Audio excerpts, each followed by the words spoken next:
ज्ञानतिमिरान्धस्मृतिरञ्जनं शलाकया चक्षुरुन्मिलितं येन तस्मै श्रीगुरवे नमः। गुरुर्ब्रह्मा गुरुर्विष्णु गुरुर्देवो महेश्वरः साक्षात् परब्रह्म तस्मै श्रीगुरवे नमः। So, English.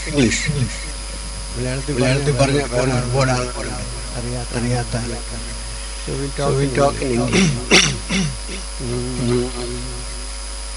First of all, thanks Swamiji for inviting me here. It's a privilege always to come, and for me blissful experience to come to Anandashram.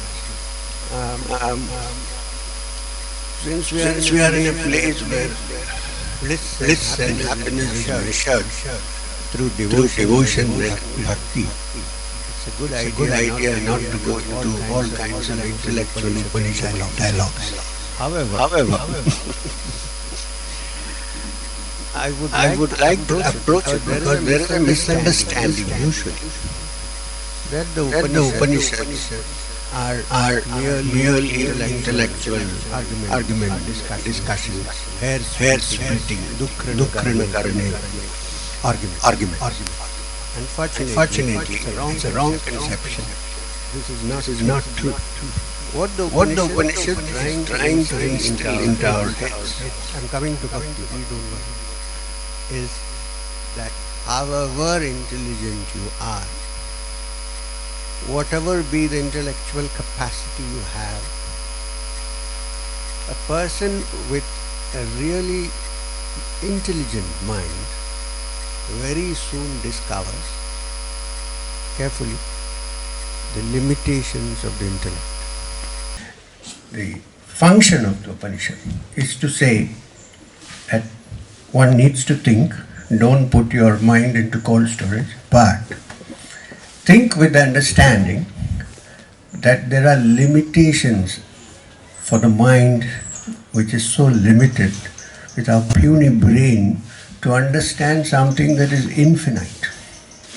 To quote the Upanishad, the Supreme Being, you can call by any name,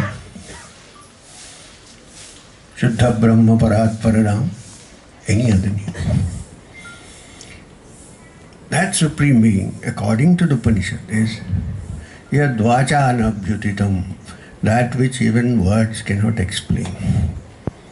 So actually this talk is futile because words cannot explain, but we can only try our best.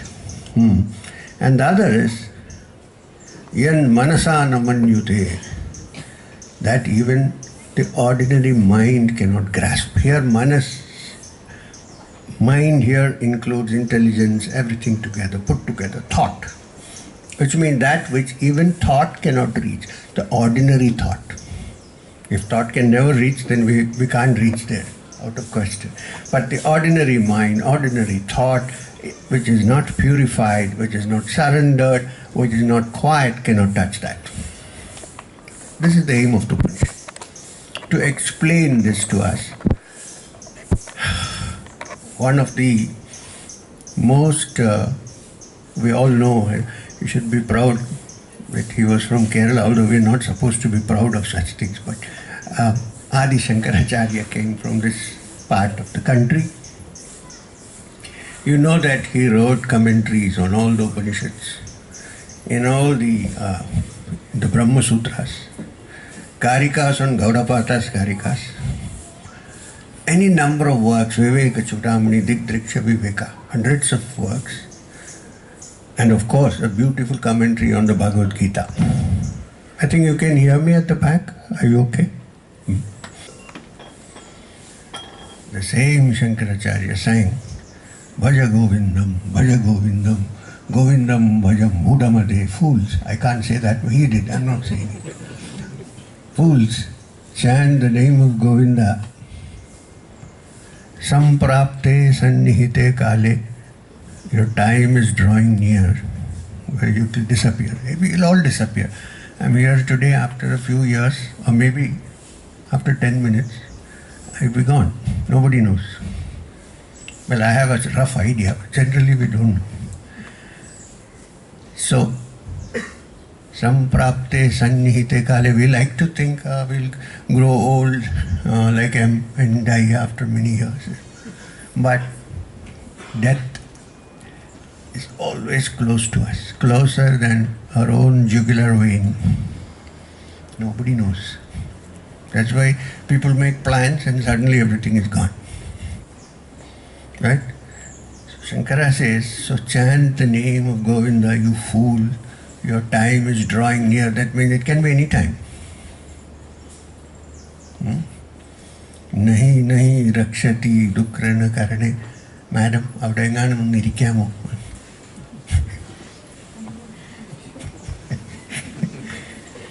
Amma eduthirno. So, Samprapte sannihite kale nahi nahi rakshati dukrana karane. No amount of grammatical hair-splitting arguments are going to help you sing the name of Govinda. This is Shankara, not me. And please remember that it was the same Shankara who wrote this beautiful hymn, beautiful poem on the glorification of the Supreme Mother and the ecstasy of being one with Shivam in the wonderful book called Saundarya Lahari. Lahari, you know what it is, bliss, happiness, ecstasy, Saundarya is beauty. So the bliss of, the beautiful bliss of the divine, same person. So having said that, let's go into the Gita a little bit. Now you all know that the Bhagavad Gita, Shankara has also written a commentary on the Bhagavad Gita.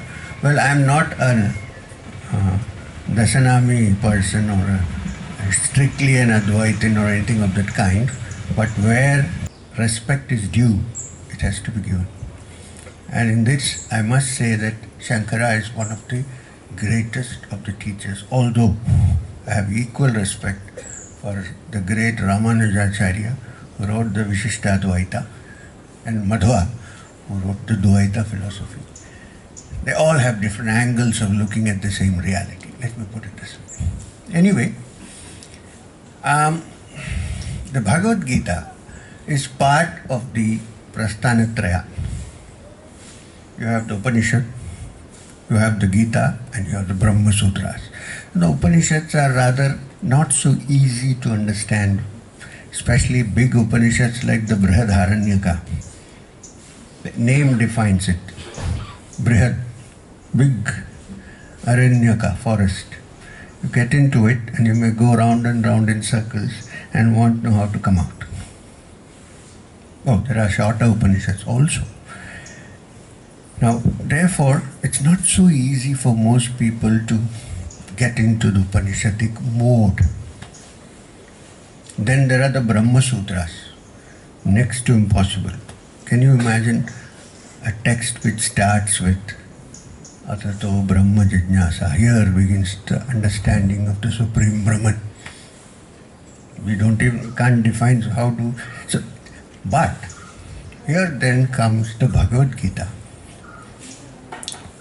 which is in the middle of the two. And it's one of the most important parts of Prasthanatraya if you are a student of Vedanta. Please understand, when I say Vedanta, there is Vedanta as normally understood. There is Bhakti Vedanta and so on. Vedanta simply means the understanding of the truth, after which there is no need to understand anything else. So anyway, in the Gita, there are 18 chapters and it forms part of the Mahabharata, Bhishma Parva of the Mahabharata, and it has 18 chapters. Basically a dialogue between Krishna and Arjuna, even though Krishna does most of the talking, thank God, and Arjuna butts in here and there asking questions, saying, not clear, please explain again. And Krishna very kindly explains, so instead of saying shut up, to note. This is a dialogue. For instance, Dhyana Yoga, there is a chapter. Krishna explains to Arjuna that to understand and be in dhyana, one has to have a mind which is like a flame when there is no wind. Steady. Arjuna listens with great respect, and after that says, all that is fine, but you are asking me to do the impossible. I could rather control the wind than my mind, because the mind is so uncontrollable. It's okay for you to say, oh, it should be like a flame without a wind, but it's not so easy. So please explain. And so this is how the dialogue continues in the Gita. It's been simplified. In fact, the essence of the Upanishads, I would say also the Brahma Sutras, has been very beautifully synthesized, simplified, and given to people like me. I don't know about you. I was about to say you and me, but at least for me. So, this is the central teaching, and in fact, in the Dhyana Sloka of the Gita, Vyasa puts it in his usually beautiful poetic form by saying,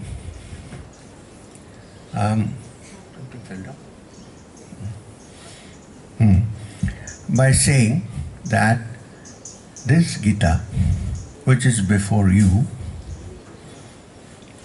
is the essence of the Upanishads, put in simple language. And he puts it very beautifully by saying, suppose you think that the Upanishads are cows. We are entering a sensitive subject now, cows. Anyway, suppose the Upanishads are cows. Imagine, Sarva Upanishato Gau, all the Upanishads are cows. Dugdha Gopalanandana, and if Krishna, Gopalanandana, is the one who is milking the cow. Partho Vatsaha, if Arjuna is the calf that constantly hits its head against the udder of the cow so that the milk flows. Partho Vatsaha, Sudhir Bhokta, which the wise men enjoy. Dugdham Gita Amritam Mahat, and that milk is the Amrita of the Gita. No, Amrita, please watch. It's not the sweet thing that we get at the end of the puja in the temple. That's also Amrita. But the meaning of the word Amrita is Amrita, the deathless state which all of us are entitled to enjoy. There is no man, woman, nothing in that. Everyone is entitled to enjoy, if we try. And if there is grace, of course, but we'll come to that later. So, I think the trial begins only when there is grace.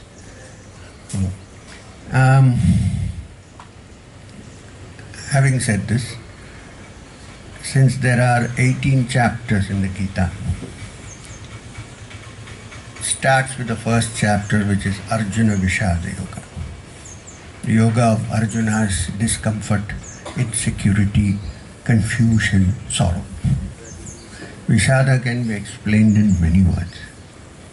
Basically, insecurity, sorrow, don't know what to do. And sorrow, so many people are going to die. It begins with that chapter. Actually, this is the state that most of us are generally. Vishada. We don't know where to proceed. We are in sorrow. We don't know how to come out of it. What shall we do? And we are so insecure. This is where it starts. So, the Gita, first chapter is meant not only for that Arjuna, but for all Arjunas. Man or woman. Stand one day, then it's okay. Kaya.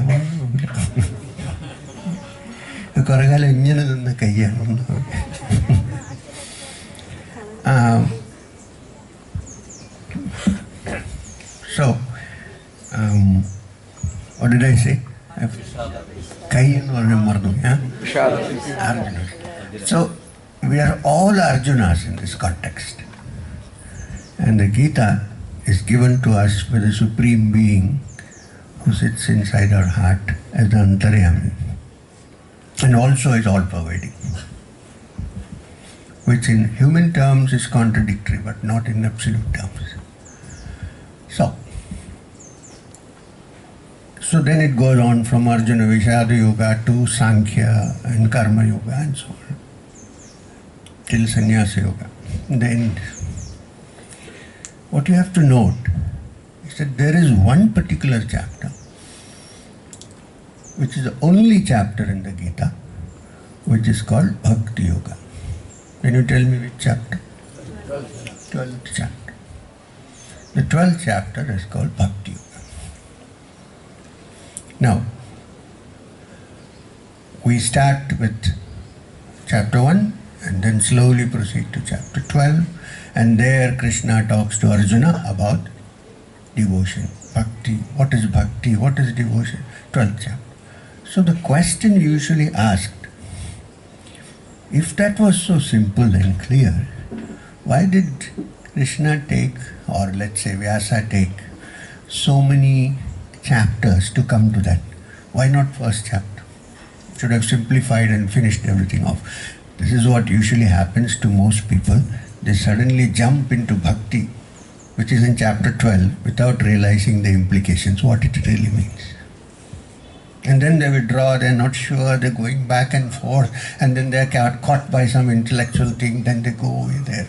Then before you know it, they're doing vipassana. Nothing wrong with vipassana, please. So, why did Vyasa, why did Krishna delay 11 chapters to come to 12th chapter?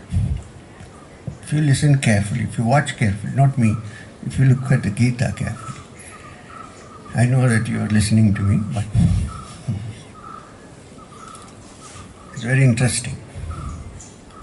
In all the chapters till 9th, till 8th chapter, 9th, this is the 12th, right? So there is 10 and 11 before that. Till the 9th chapter, the way the narrative goes is very different. Krishna is sitting and he's controlling the chariot. He's a charioteer, Sarathi. And Krishna is sitting, Arjuna is sitting at the back. In fact, Krishna is acting as Arjuna's chauffeur. He's also his very close friend, almost the same age. And they're talking to each other like good friends. There's a direct talk as if we are good friends.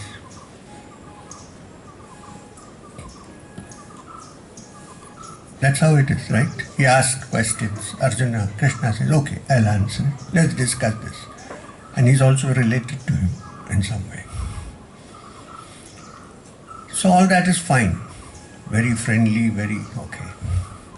And then comes in the 10th chapter. Now in the 10th chapter, after discussing Sankhya and Karma Yoga and Dhyana Yoga and various other chapters, Krishna suddenly starts by saying something so extraordinary that Arjuna cannot understand for a second what's going on. This is called the Mahimas. Suddenly Krishna says, till now he was sitting in front and talking to him and riding the chariot.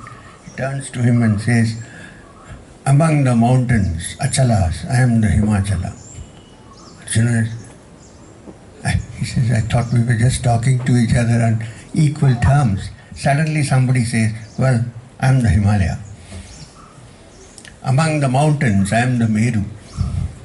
Among the immovables, Achalas, I am the Himachala. Among the Munis, I am Kapila. Among the Vedas, I am the Samaveda, and so on. And Arjuna is beginning to wonder if this guy sitting in front of me who's been a friend, a relative, a charioteer. What's happened to him suddenly that he says, I am the Meru? I mean, he doesn't say, is he okay? But he begins to wonder. So what's happening here? There is a slight breaking away from the ordinary systems of logic. If it's logically taken, it should be that, oh, Krishna is my friend, he's my charioteer, he's talking to me, maybe a yogi, but he's explaining things to me. Okay. But now when Krishna says, I am the Meru, or I am Kapila, or I am the Samaveda, what's happened? There's a complete breakup of the ordinary modes of thought in Krishna's mind. In Arjuna's mind. He's still puzzled when suddenly there is the 11th chapter, which is Vishwarupa Darshana. In Vishwarupa Darshana, Arjuna is completely lost because he can't make head or tail of what's happening. This man who was sitting before me, suddenly everything is coming out of him and he is getting into everything. Everything goes into him and comes out. He just can't, all the deities are there before him. He's completely shattered. His so-called logical build-up of the mind is totally broken. And he's at a loose end. When he's at the loose end, then begins the 12th chapter, Bhakti Yoga. So what I'm trying to say, that all the effort of Vyasa in the rest of the chapters is to put us at the loose end first. Then you say, I can't understand using my ordinary brain, this thing that you're talking about. And then the other mind, which is extraordinary, has to take over. And for that, the heart is required. Devotion is required. This is why it was delayed till the 12th chapter. The 12th chapter, Arjuna, is one of the few chapters which start with Arjuna Uvacha.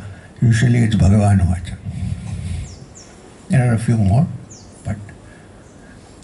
and the question that Arjuna asks Krishna is very interesting. He says, some say that those who worship the Supreme Being as the formless, ultimate, absolute, unpalpable, unreachable, indefinable, some say that they are the people who are the greatest of yogis. On the other hand, some people say that those who think of the divine as you are sitting before me, or playing the flute in Vrindavan, or cavorting with the gopis, or becoming the Jagat Guru and sitting here and teaching me, some feel that those who worship the Supreme this way, as you are, with name and form, are the greatest of yogis. Can you explain to me? If you say, I will accept it as authentic, there's no question, because I have seen you. You are not an ordinary being. So can you please explain to me which is correct? Which the first party said or the second party? And Krishna in his own beautiful way, because Arjuna still has a limited brain. He needs to be explained in a different way. So instead of going directly and answering that question, Krishna says to him, listen, there were great rishis, there still are maybe, who have worshipped the Supreme Being as a formless absolute. Fine. There is no question asked. There were also great yogis, there is no question. But most of us who live with name and form, we are in this world of name and nama rupa. How do we recognize each other? Through name and form. Suppose I know somebody for some years with a big beard and moustache. He suddenly shaves everything and comes, and it takes me 10 minutes to understand who this guy is. Form. And when I know the form, I know the name. Or when I know the name, the mind clicks, oh, this is the man. So our world is mostly wound up with names and forms. It's difficult for us to conceive something without that. If you can, it's okay, but it's generally not possible. Some people say, oh, I don't believe in this, even the form of the teacher. It's all nonsense. We need to go directly to the... Okay, I usually bow down. You're right. I don't know how far you can touch it. I don't say that, of course. The reason is, we ourselves are so attached to name and form. What is the first thing that usually we do in the morning when we wake up? When we brush our teeth, we're looking at the mirror, right? Why? Because we want to see our form, right? And how many more wrinkles are there? How many more grey hairs have come? The ladies, have I plucked the eyebrows in the proper arch? And yet we believe only in the supreme formless reality. We are attached to our own forms and the names. Imagine you're going on the street and somebody calls you by a wrong name, how offended would you be? And this guy doesn't even remember my name. So Krishna says to Arjuna, look, Arjuna, while the Supreme Being, the Rishis have looked at it as the Supreme Absolute and so on, fine. They were also great yogis. However, for most of us who are name and form oriented, it's not so easy to fix our attention on an absolute being. And those of us who are attached to name and form are also attached to service, to help. There are people who hate and try to do disservice, but I'm saying those who are moving on the spiritual path, when you have a name and form, you like to serve, you like to help, you feel a connection between the two. Therefore, it would be easier for most people to do that. So, Arjuna has a question which he doesn't put. You can find out when you read. There is an unasked question which is, which case if I worship you as you are, am I a yogi? Am I a greatest of yogis? Krishna says, not enough. So then what more? He says, it doesn't matter whether you look at the Supreme as formless or with form, or as me, or as Shiva or Devi. He didn't say that, I am saying this, I am interpreting it. But a person needs to have certain attributes. If the person, through worship and through following the path, has these attributes in him or her, I would consider such a person as the greatest of yogis or bhaktas. Because in this chapter the word yogi and bhakta are interchangeable. Yaha bhakta same priya. That bhakta is dear to me also. So what are the qualities? So Krishna says, please tell me. Sorry, Arjuna. Krishna says one of the qualities by which I would recognize somebody as the greatest of yogis. One, samniyam indriya gramam. One who has control over his senses. Doesn't matter whether you'll think of the Supreme as formless or with form. Irrelevant, but it's easier to have something, but doesn't matter. Samniyam indriya gramam means one who can keep all his senses under control. Not that you don't indulge, but you don't allow the senses to run away with you. That the mind controls the senses rather than the senses control the mind. Now, control of the senses also means control of emotions. Anger, hatred, everything is sense-based, based on our sensory experiences. So can we control this? The more you control, the greater a yogi you are. Otherwise, you know the situation. I meditate for 2 hours very calmly. The moment I open my eyes, I call somebody a bad word or say, get out. It doesn't mean anything. I mean, you can act, of course. Sometimes people don't do things if you don't act. That's a different story. But if you're a genuine soul, then very soon people discover that this is an act. So they still won't work. So that's okay. Happens to me very, very often.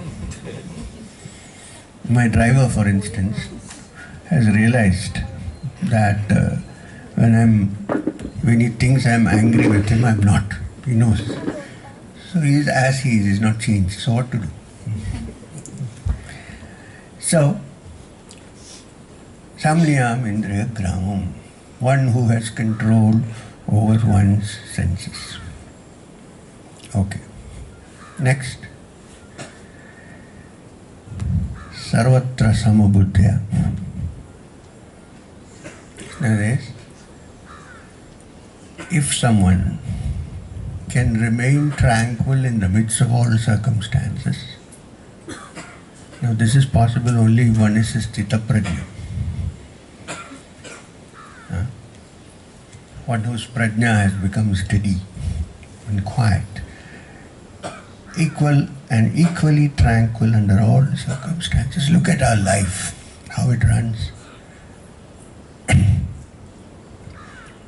When things are good, what we think is good. Sometimes what we think good may be what bad for us, but we think what we think. Then we are very happy. We are up, floating in the air, cloud 9. Suppose somebody here says, oh, he's a great yogi, Sri, I'm sitting here. I don't, but generally, what happens? Floating in cloud 9. Because I expect an abuse after that, so not always. So then, and if somebody says, this fellow is an idiot or a fool, what happens? You're down in the dumps. This is our life. I went to the marriage that day, nobody recognized me. Somebody told me, actually, I went to a marriage, nobody recognized me, feeling very sad. I said, wonderful, you could have had a good meal and gone home happy. Nobody disturbed you. But this is our life. Up and down, depends on public opinion. Now that way you can learn a lot from politicians. You can say what you want, they'll do what they want. This is not a sthita prajna, I'm just giving you an example. There are good points there also. So, can we keep our minds sarvatra samabuddhya in all situations? Suppose I'm feeling very happy, suppose, and suddenly one of the ladies stands up and says, you are a fool. No, Shyamala, you won't say that. She's looking aghast. Or a fool. So you know what happens normally? Whole sthita is all completely broken. What if I don't know English? You call me a fool, I don't know English. I know only Hindi. I might think you're calling me a pool, a flower. I'm happy. It's a question of understanding and language. Krishna says, is it possible, not depending on any of these external reactions, to keep your mind tranquil? Tulyananda Stutir Moni, another place. Moni is one who considers Ninda and Stuti as the same. No problem here. Why? Because deep down in essence, we are not this or this. We are a spark of the divine, which is always divine. Nobody can do anything about it. Can we move there and stick there and not get caught up with this? So, one, samniyam indriya gramam, control. Keep your senses under control. If you don't keep your senses under control, nothing matters. You can keep a shika, you can cut it off and take sannyas. Sarvatra samabuddhya. Can we keep our prajna steady? Actually, the real prajna is always steady. Can we understand this and quieten the mind? And the last, sarva bhuta hite rata. one who has the welfare of all living beings in his or her heart. Sarva Bhuta Hite Rata. Because a yogi is one who sees the divine spark in everyone, no matter what the externals are. And seeing the divine spark, he sees that the divine who you worship in the temple, the divine whom you chant about, that divine is the antaryami of every living being. Of course, when I say every living being, please include human beings also. In the hearts of all living beings as the antaryami. Therefore, every moving living being is a moving temple of God. The other God sits in one place. Here is the God that is moving. Even if that person hasn't understood it. A yogi who understands it, therefore bows down to everyone, because he sees only the divine inside. And Krishna says to Arjuna, such a yogi or bhakta, yaha bhakta same priya, I consider that bhakta to be the dearest to me. So, trying as a sadhak to bring about this change in oneself, these 3 points, and understanding the fact that the brain is too limited to understand that which is expansive and which is beyond all definitions. If one journeys on this path, and one day, perhaps, one would reach there.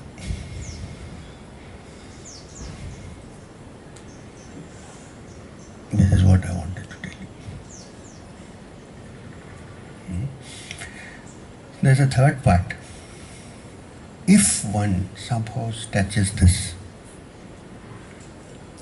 and sees the divinity in all living beings as an actuality, not as a theory, then it is very natural that you are humble to others. I mean, you don't have to be deliberately humble to others. You are humble and others find it so. That's all. It's not that, not putting on an act of humility, but being actually humble, because one, we know that our brain is so puny that no matter how much we construct it, it cannot touch the divine. Then what is the point? You are humble. 2, everything around you is divine. Therefore you bow down to everything, which is what? Humility. So when you look at the lives of great saints and great realized souls, you will find this humility outstanding in them. I haven't met Papa Ramdas, I have not met him. But people who have met him have said things about him, of which one of the things I see is that he was completely simple, approachable and humble. I don't know, Swamiji must be able to say yes or no to this, but of course he won't say no to it. And then I could not meet Krishna Bhai, but I've heard. But I had the good fortune to meet Swami Satchidananda, who was there. And the first thing that touched me was the humility of the man. There was no pretense of anything. I mean, but you know, many people, you have all met him. He has lived with him for so many years. Swamiji has lived. We know this. There are many people here who have lived with him. And that rubs off. You don't have to say anything, it rubs off. It gets into your bloodstream, let me put it that way. I remember that after meeting my Guru Maheshwarnath Babaji, I don't like to say my Guru because that means you're separating yourself, but still it so happens that I had a physical Guru, Maheshwarnath Babaji. After meeting him and after meeting Babaji and after meeting many yogis and so on, it's like the 2 incidents I would like to tell, because all the time I've been talking something else, something personal. before we end. Arati എത്ര മണിക്കാണ്? 12:15. So, one is about, let me come to Swamiji at the end, Swami Satchidananda. But before that, I want to tell you about a very senior monk of the Ramakrishna order.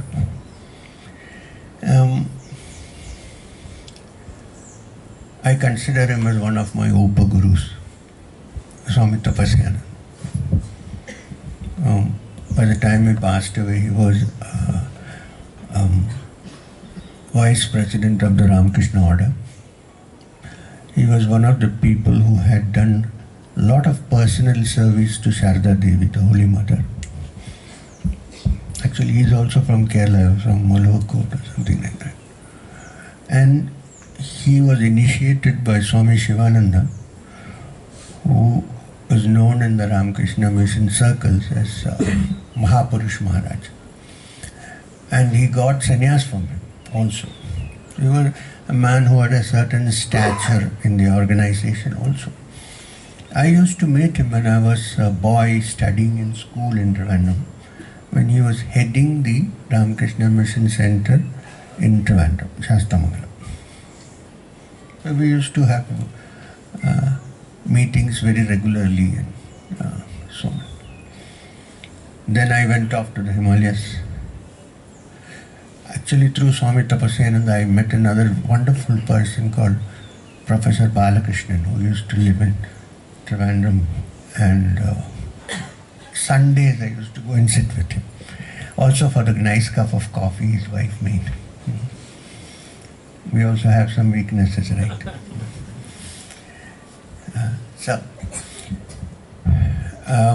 Many years afterwards, when I went off to the Himalayas, I met Babaji. I travelled, I met many people, I came back. Babaji said, go back. So I came back. There was one thing that in my mind was kind of rankling, which was, after so, and then I had, on Babaji's instructions, spent many years here and there in the Ramakrishna Mission, in Belur Math, in Vidyapith, and so many places. But one thing was, I said, but I still haven't taken initiation from the Ramakrishna Mission. It was in my mind, how to do it. And the difficulty was, in those days, only the president can give you initiation. He occupies the chair of Thakur, so he can give initiation. No local head of the mind can give initiation. So, I was wondering what to do. So several years later, about 4 years after, just before he passed away, I heard that he had come back to Chennai as president of the Ramakrishna Mission there. And he was working on the Bhagavatam, I think 5 years before. He was writing a beautiful Bhagavatam translation, very big. He was working on that. So I went to meet him. He recognized me instantly. And he said, Chuttalaka nirtiyo, oru varadthano. Finished all wandering. Are you in one place? I said, yes, Swamiji. So, haven't met you for a long time. I said, yeah, that's why I came to see you. I heard you are in Chennai, so I came. Anything in particular? He said, Swamiji, Maharaj, in Ramakrishna Mission they all say Maharaj, they don't say. I said, Maharaj, after all these years being in the Ramakrishna Mission also, and met you when I was in school, something troubles me. I haven't taken the mantra diksha from the Ramakrishna Mission. So what to do? And I said, but also I can't, you have to go to Belur Math because only the president can give the diksha. So I was sitting there, he put his hand on my hand and he said, who said? I said, what do you mean, who said? He said, the rules have become softened now. The vice president can also give initiation. So I said, which vice president?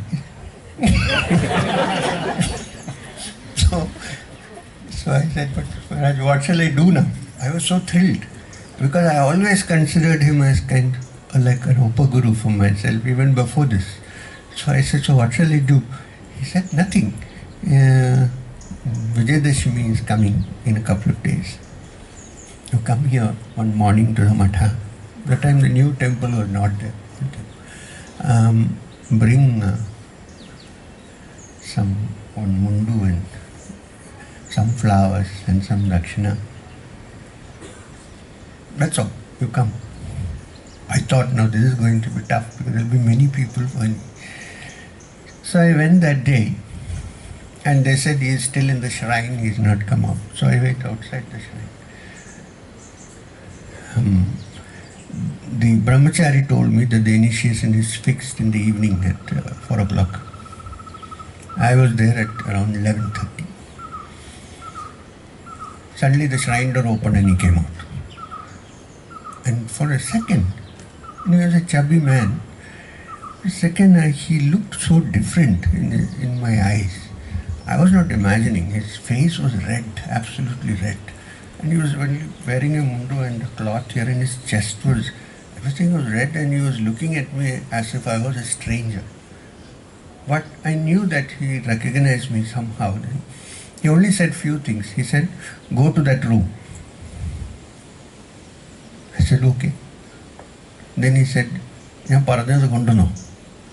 I said, yes. Go there, he said.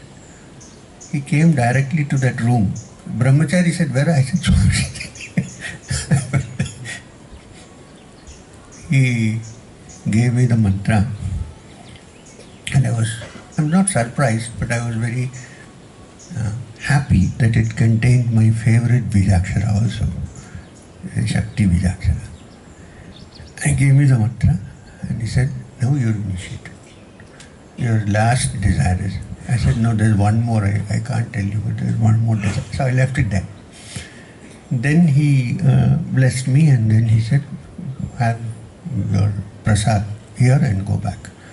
So the brahmachari came and said, you are very lucky because no, the initiation is at 4 o'clock, so Swamiji gave you before that. So I handed over the dhoti which is returned to me and I came back. I put the flowers at his feet. He said, no, put it for Thakur. So I went inside and put it on the shrine. I bowed down and I came out. That is one incident. Now, at 4 o'clock, at 5 o'clock, I was curious, so I went back because that time he was in a mood when I couldn't actually have any light conversation with him. So I went back in the evening and just before Arati, I got hold of him. Initiations were over. So we were chatting for a while. He said, every day you have to practice. I said, no. And don't think I initiated you. I said, but you did. He said, we consider that it is Thakur who initiates through us, not me. No, you and I are same. I was shocked because he's such a senior old man, wise man. He said, you and I are same. You have the mantra, I have the mantra. So I bowed down. And just before I went, he called me back and he said, do you perform prayers 5 times a day? No. I said, no. I said, for years I haven't done any such thing. For childhood I might have done, but I've not done. But I meditate regularly. And then, why are you asking me, Maharaj? No, it's a good prayer. I do 5 times a day. I was shocked. This is India, I said. So that is one personal experience of humility and straightforwardness and grace from a great man. So when I told him, when he said, now all your wishes are fulfilled, I said, no, there's one more. And I said, I don't want to tell you, and evening I forgot to mention. Years passed, he passed away. I remember I went to Belur Math to see Swami Ranganathananda, who was president at that time, and he talked to me at length saying how Tapasyananji was such an old friend of his and how he went. And so anyway, that story ended there. Then, what I had in my mind was, for many years I have been reading Papa Ramdas's works. And I have come here many times. Sometimes I had come with my wife, my in-laws, because they all belong to the same Purva Ashrama, Saraswat people. So I came with them a couple of times and so on. But I still had this, that maybe it was wonderful if one of them had given me this mantra also. So it was in my mind. So one day I came alone, without paraphernalia. I met Swami Satchidananda. I don't know if Swamiji was there or not, I'm not sure. I remember that at that point of time you were wearing white. He called me, I went inside, here. And he said, again the same question he asked, like somebody, anything on your mind? So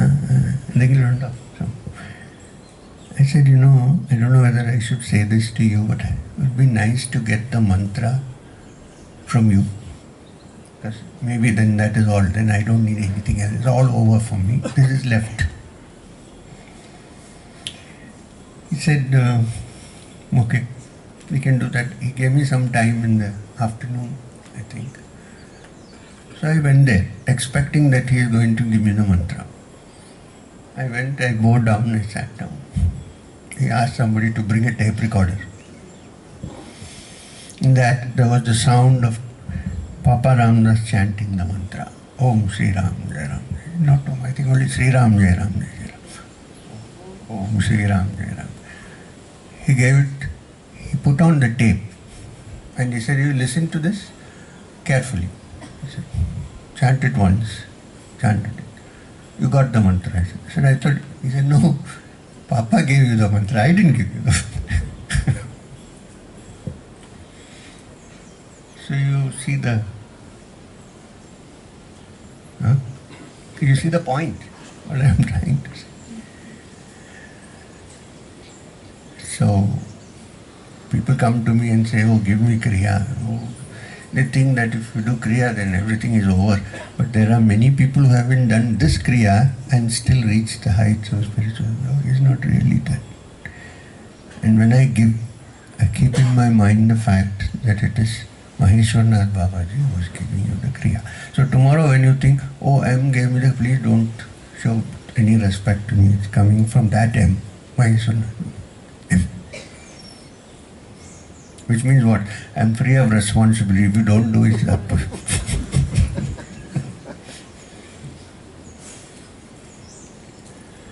Thank you very much.